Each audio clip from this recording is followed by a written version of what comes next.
So, why do you go to the gym? What got you started to go to the gym and what keeps you going to the gym? There's, well, there are many reasons why people would want to go to the gym, and there's no real right or wrong answer. It's your perspective, really, and just pretty much what gets you going. Because in the beginning, you get that motivation and you have that reason why you want to go to the gym.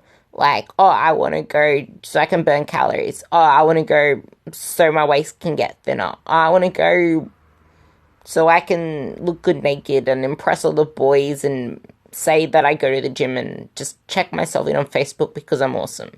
Like, there are many ways to motivate yourself. And all that matters is that you get yourself into the routine of going to the gym. But after a while, you need to develop a strong why. And honestly, you need to make it sustainable. A lot of the time, people make the goal of going to the gym to burn calories or to make their waist slimmer as the prime reason of going to the gym. And to me, this isn't a sustainable thing because progress isn't linear in that way. And I mean, everyone's bodies are different as well. Like, there are some people that are just naturally a column like me. Like, no matter how often I go to the gym. Like, I've been going for the past 3 years. My waist isn't any slimmer. It's just the way I'm built. But putting your why as such a narrow-visioned physical factor, is that enough to keep you going when times get rough or when you give in to, like, eating tendencies that should not exist or whatever, and then you justify it by punishing yourself in the gym? Like, the reason I'm trying, well, I should say, the thing I'm trying to get to here is, what is your why that you know you can sustain as a healthy why? Like, you should not be going to the gym because you don't like yourself enough, or you're not happy with the way you are, or you have no self-worth, self-love. To me, you should be going to the gym because you love it and it makes you feel alive and you love what you're doing and you realize how much better your life is with this component in your life. Because if you attach the gym to making you want to look thinner or punishing yourself for eating an extra Tim Tam or anything like that, every time you walk into that gym, it's not going to be attached with positive emotions. It's not going to be something that you can look forward to or make as your own me time, because it's going to invoke stress and you not feeling good enough about yourself or trying to be so perfect at everything you do that if you do not nail everything to a T, then, like, you're not going to be happy with your performance. You're going to hate going to the gym. You're going to stress over it. It's just going to be another stressor in your life. And do we not have enough stresses in our lives? Like, our work, our family, our friendships, our relationships. By putting so much pressure onto yourself to burn a certain amount of calories, to put on your activity trackers and try and get so many steps done in the gym, or so much so high of a heart rate, or any of that in the gym. It's like, how long are you in the gym for? Like, an hour, 2 hours, maybe 2.5 hours, depending on what the hell you're doing. Like, it is such a minute part of the day. If you put all of your focus into smashing yourself in the gym, into friggin' annihilating your muscles, it's the rest of the day that counts. The other 23, 22, 21 hours, like, what you do outside of the gym is what determines the results. What you put into your mouth. Your non-energy activity thermogenesis, as in how many steps you do, how active you are outside of the gym, that is what really determines your results, because it's the greatest proportion of the day. What the gym does is what shapes you. It's what sculpts you. It's what builds your character as well, because you're constantly pushing yourself. Like, if you just diet alone without the exercise, you're going to be a skinny fat noodle.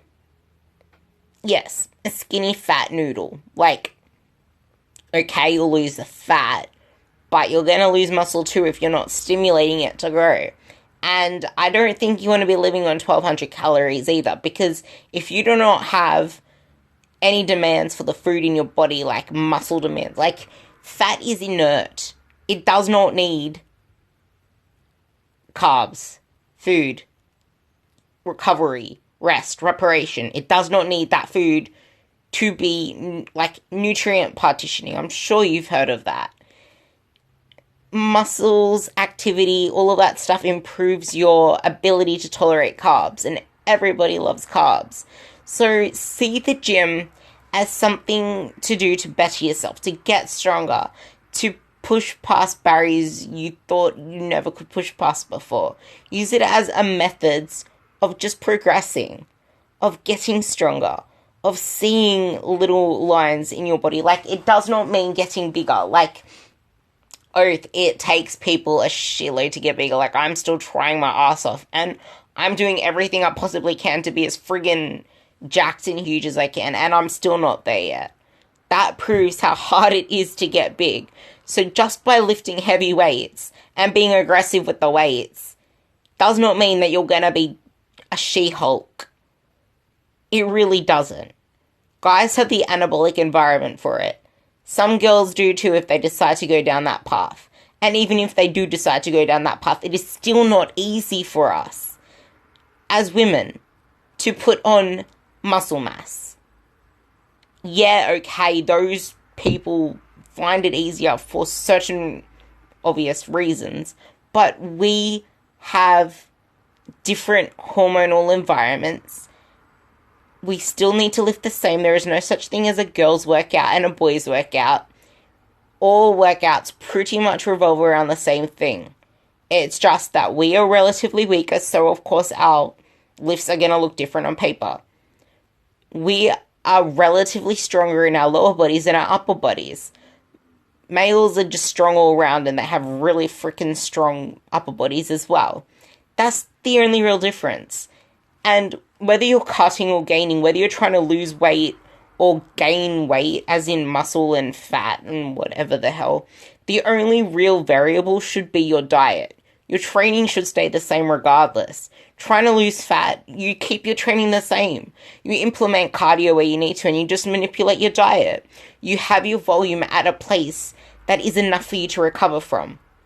That's the only difference. Whereas when you're bulking, you can keep pushing it up because you're still feeding yourself the raw materials, as in the food, to recover from it. But the whole message of this is that the reason you're going to the gym should not revolve around trying to get a thinner waistline or trying to burn calories or trying to get your steps up on the activity tracker. It should be focused on just trying to push yourself, get stronger, enjoy your workouts, and make it purely you time. Be selfish. Enjoy every minute of it. Because in our day-to-day lives, we're constantly being demanded by kids, our husbands, our boyfriends, our family, our work, everything. So by making this something you can enjoy and constantly chasing numbers and goals, and just because it's not always a linear progress with numbers and figures and PBs and stuff, like, it does not work that way. We're not Hulks or Supermen. But just by having goals in the gym outside of that, you're going to feel so much better, and you're going to have so much more self-worth, and you're going to stop hating the way you look, the way you, like, the way you react to the mirror. Because you're going to feel stronger. You're going to feel more confident. You're going to feel balance in your life because you're not so focused on the way you look. And you'll be able to actually focus on lifting with aggression and focusing on what matters. So that's my little ramble for today, and I hope you liked it.